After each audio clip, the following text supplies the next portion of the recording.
नेपाल की पावन भूमि आध्यात्म की सुगंध से सराबोर है। ये जगह पूरी तरह से जिंदगी के आध्यात्मिक पहलुओं से जुड़ी है। नेपाल का पशुपतिनाथ मंदिर ऐसा ही एक स्थान है जिसके विषय में ये माना जाता है कि आज भी इसमें भगवान शिव की मौजूदगी है। दोस्तों, आज हम आपको नेपाल में स्थित पशुपतिनाथ मंदिर से जुड़े उन आश्चर्यजनक तथ्यों और पौराणिक मान्यताओं को बताएंगे जिसे जानकर आप भी इस बेहद प्राचीन पशुपतिनाथ मंदिर के दर्शन करना जरूर चाहेंगे। पशुपतिनाथ मंदिर को शिव के 12 ज्योतिर्लिंगों में से एक केदारनाथ मंदिर का आधा भाग माना जाता है। पशुपतिनाथ मंदिर नेपाल की राजधानी काठमांडू से 3 किलोमीटर उत्तर पश्चिम में बागमती नदी के किनारे देवपाटन गांव में स्थित एक हिंदू मंदिर है। नेपाल के पशुपतिनाथ मंदिर को कुछ मायनों में तमाम मंदिरों में से सबसे प्रमुख माना जाता है।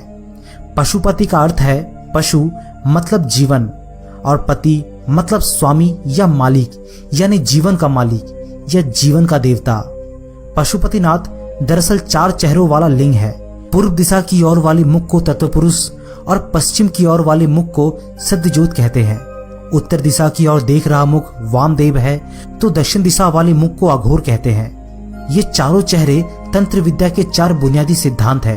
कुछ बुद्धिजीवी ये भी मानते हैं कि चारों वेदों के बुनियादी सिद्धांत भी यहीं से निकले थे।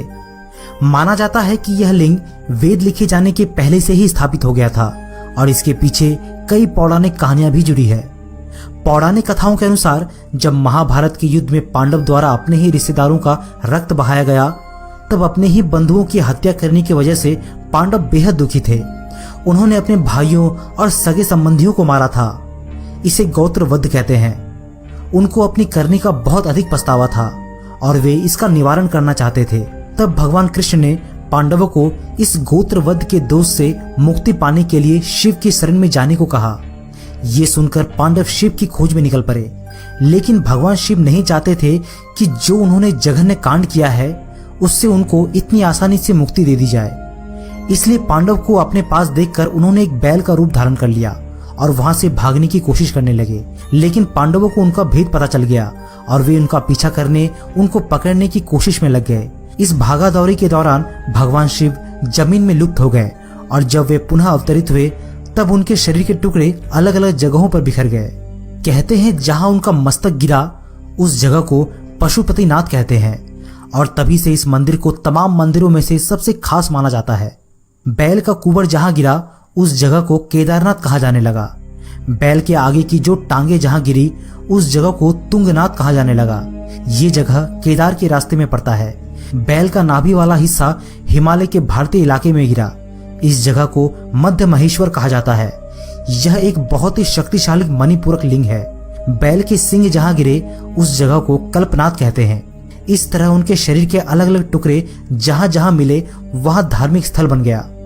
कहते हैं केदारनाथ और पशुपतिनाथ इन दोनों स्थानों के दर्शन करने के बाद ही ज्योतिर्लिंग के दर्शन करने का पुण्य प्राप्त होता है। पशुपतिनाथ में भैंसे के सिर और केदारनाथ में भैंसे की पीठ के रूप में शिवलिंग की पूजा होती है। पशुपतिनाथ मंदिर के विषय में ये मान्यता है कि जो भी व्यक्ति इस स्थान के दर्शन करता है उसे किसी भी जन्म में पशु योनि की प्राप्ति नहीं होती। पशुपतिनाथ मंदिर के बाहर एक घाट स्थित है जिसे आर्य घाट के नाम से जाना जाता है। पौराणिक काल से ही केवल इसी घाट के पानी को ले जाए जाने का प्रावधान है। अन्य किसी भी स्थान का जल अंदर लेकर नहीं जाया जा सकता।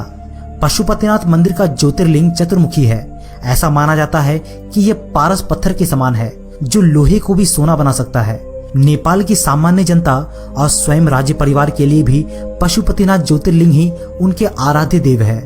पशुपतिनाथ मंदिर हिंदू धर्म में सबसे प्रमुख स्थानों में से एक है। आपको ये जानकर खुशी होगी कि इस मंदिर को वैश्विक संस्था यूनेस्को द्वारा विश्व सांस्कृतिक विरासत स्थल की श्रेणी में रखा गया है। निश्चित तौर पर यह पशुपतिनाथ के धार्मिक और सांस्कृतिक दोनों ही महत्व को दर्शाता है। जैसे कि हमने आपसे पहले कहा कि नेपाल की पावन भूमि आध्यात्म की सुगंध से सराबोर है।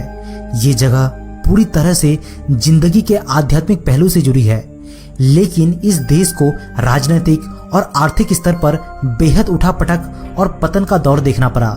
ज्यादातर लोग नेपाल को सिर्फ पर्यटन की दृष्टि से ही देखते हैं, पर नेपाल पर्यटन की दृष्टि से सर्वोत्तम तो है ही, साथ ही साथ इस भूमि पर ऐसे बहुत सारे अलौकिक राज दफन है जो कि अति प्राचीन है और आध्यात्मिक दृष्टिकोण से सर्वोत्तम है। और आज जो हम यहाँ देख रहे हैं और जो कुछ भी बचा है वो भी हर मायने में असाधारण है। दोस्तों, अगर मौका मिले तो नेपाल दर्शन जरूर कीजिएगा।